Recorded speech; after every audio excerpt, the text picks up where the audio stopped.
O filme Scarface, de 1983, conta a história de um criminoso cubano chamado Tony Montana, interpretado pelo glorioso Al Pacino em uma de suas melhores performances, sem dúvida. Considerado um dos melhores filmes de máfia de todos os tempos, o longa detalha como Tony Montana, ao lado de alguns companheiros, começa fazendo trabalhos para um chefe do tráfico de drogas até chegar no topo do império da cocaína. Mas se eu te disser que tudo o que aconteceu no filme é baseado em fatos reais, você acreditaria? Scarface é muito mais do que um simples filme sobre mafiosos. O longa faz referências a vários momentos históricos muito importantes, como, por exemplo, a era de um dos maiores criminosos dos Estados Unidos, mais conhecido como Al Capone, ou mesmo como a Guerra Fria causou o êxodo de Mariel, fazendo milhares de cubanos migrarem para os Estados Unidos. Bem-vindo ao canal Boco, o sétimo filho. Dessa vez eu vou te contar algumas histórias e acontecimentos históricos que inspiraram o roteiro do filme Scarface. Sejam bem-vindos.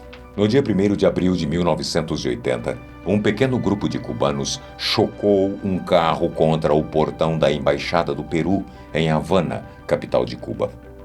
Poderia ser apenas um acidente de trânsito, mas a colisão era um pedido de asilo. Na ocasião, um suboficial cubano que protegia o edifício morreu ao tentar evitar a batida contra as grades da embaixada. O governo peruano concedeu asilo aos 5 cubanos que estavam dentro do carro, o que não agradou nem um pouquinho a Fidel Castro. O governo cubano imediatamente pediu ao governo peruano para levar de volta a Cuba os 5 indivíduos, afirmando que eles precisavam ser julgados pela morte do guarda. Mas o governo peruano se recusou. Fidel Castro chegou a ameaçar retirar a proteção da delegação diplomática, algo que posteriormente aconteceu. Os 5 cubanos que pediram asilo na Embaixada do Peru não sabiam, mas ali eles estavam começando um grande movimento migratório. Logo depois deles receberem asilo, outros 10.000 também bateram na porta da embaixada. Todo esse caos criado na embaixada peruana levou Fidel Castro a tomar uma decisão extremamente importante. Ele anunciou a abertura do Porto de Mariel e qualquer cubano que desejasse deixar a ilha tinha permissão.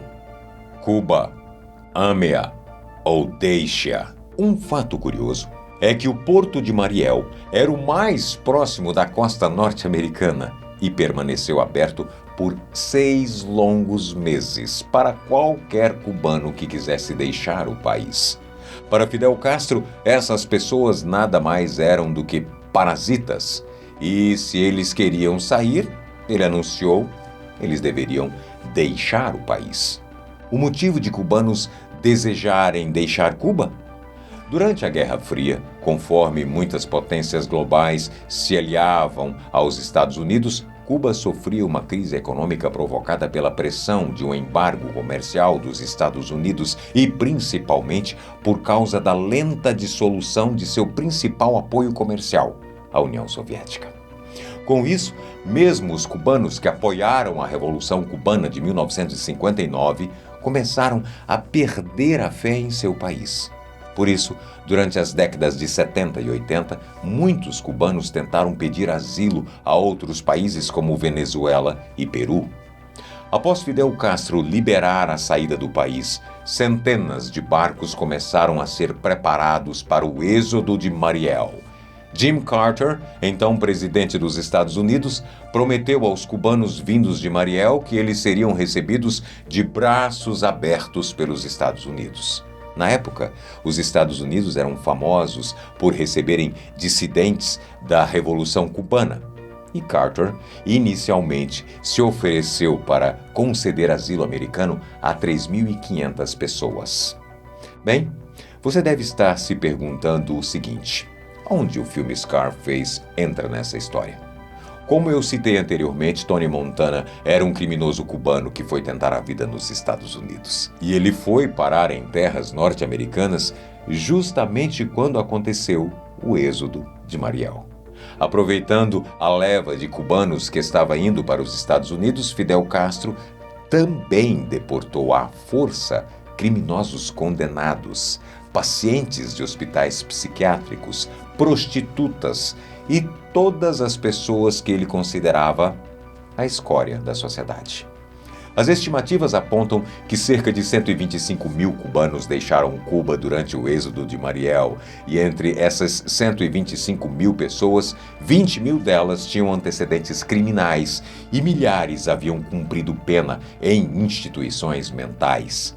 Durante 5 meses, essas pessoas chegaram aos Estados Unidos. Porém, o governo norte-americano teve sérios problemas em lidar com tantos refugiados. Os cubanos que chegaram aos Estados Unidos se depararam com escassez de apoio do governo norte-americano.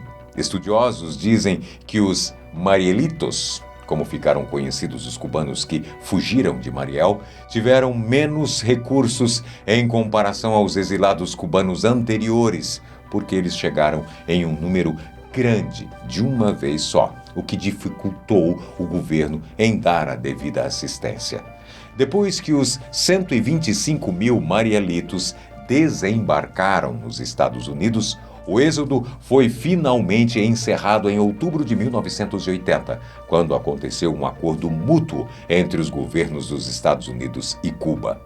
Mas os Estados Unidos, principalmente a cidade de Miami, sofreram as consequências. Miami não estava preparada para receber tanta gente em tão pouco tempo. Dos 125 mil cubanos, 100 mil ficaram em Miami. Posteriormente, o governo federal promoveu a ida de alguns dos recém-chegados para outros estados. Foi preciso alojar pessoas em acampamentos perto de rodovias, fazer milagres para alimentar todos os cubanos e dar educação para mais de 12 mil crianças que não falavam inglês. Em poucos meses, o desemprego e a fome aumentaram de forma drástica e, consequentemente, aumentando também a criminalidade. Os anos seguintes foram marcados por drogas, armas e corrupção. A necessidade de ter policiais o mais rápido possível fez o Estado contratar pessoas sem o devido treinamento, o que contribuiu para o maior escândalo de corrupção da história de Miami. Nessa época, dezenas de policiais foram investigados e presos pelo FBI, e toda essa história deu uma má fama aos Marielitos. Mesmo décadas depois, o termo é usado de forma pejorativa. Em Miami, os Marielitos eram considerados delinquentes devido aos criminosos enviados por Fidel Castro. Antes do êxodo de Mariel, os cubanos que pediam asilo nos Estados Unidos eram de classe média alta e, entre os que chegaram depois, haviam muitos criminosos, o que fez surgir uma certa divisão entre os cubanos que chegaram antes de 1980 e os que chegaram durante o êxodo de Mariel. E até mesmo o filme Scarface contribuiu para que os Marielitos tivessem uma imagem negativa. A atuação de Al Pacino, que no filme era uma dessas pessoas que saiu de Cuba e foi viver nos Estados Unidos, representava os Marielitos como mafiosos, sangrentos e sem escrúpulos. Todos esses fatores contribuíram para que os cubanos vindos de Mariel fossem vistos como marginais. Mas não foi só o êxodo de Mariel que inspirou o filme Scarface. Talvez você não saiba, mas Scarface com Al Pacino foi um remake de um outro filme de 1932 de mesmo nome, que também conta a história e a ascensão e a queda de um gangster imigrante. O produtor da versão de 1983, Martin Bregman, assistiu ao filme original numa madrugada e achou que a ideia poderia ser modernizada. Apesar de ter sido um sucesso de bilheteria, Scarface recebeu duras críticas, principalmente por causa do excesso de violência e palavrões. Porém, o tempo foi generoso com o longa, pois hoje tem críticas positivas e vários elementos elogiados, como a história e as atuações fantásticas. Tony Montana também cresceu com o tempo, se tornando um dos melhores personagens de Al Pacino. Embora Scarface seja um remake, Tony Montana é uma criação de Oliver Stone, que escreveu o roteiro do filme. O personagem é parcialmente baseado em Tony Camonte, a estrela do filme de 1932. Segundo Stone, ele usou o sobrenome Montana para fazer uma homenagem a Joe Montana, um jogador de futebol americano de quem ele era fã.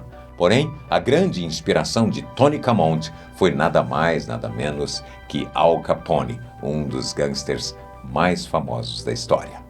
Para quem não conhece a história de Al Capone, ele se chamava Alphonse Gabriel Capone e era um dos gangsters e empresários italo-americanos que ficaram conhecidos durante a Lei Seca nos Estados Unidos por traficar uísque em todo o país.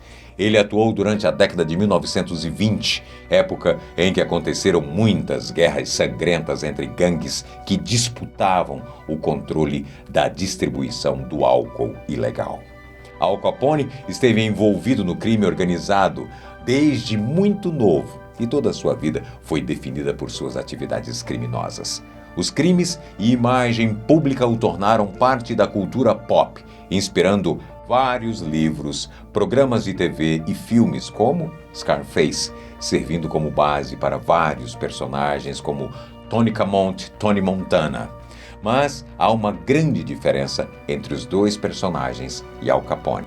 Tanto Capone quanto Montana eram grandes chefes do crime em suas cidades. Ambos tiveram grande sucesso e cicatrizes profundas em seus rostos, ganhando o apelido de Scarface. No entanto, a diferença é que Al Capone morreu de parada cardíaca após sífilis atingir o seu coração, enquanto os personagens foram mortos a tiros. Ou seja, apesar de Tony Montana ser um personagem totalmente diferente de Tony Camonte, ambos têm como inspiração o gangster mais notório da história. Essas foram algumas das histórias e acontecimentos que inspiraram o filme Scarface. E você, gostaria de ver mais temas como esse, mais conteúdos assim? Se sim, não se esqueça de deixar o seu comentário. Nos vemos em breve, não se esqueça. Mais temas como esse eu vou trazer sim, com histórias de personagens que construíram a nossa história. Grande abraço, até o próximo.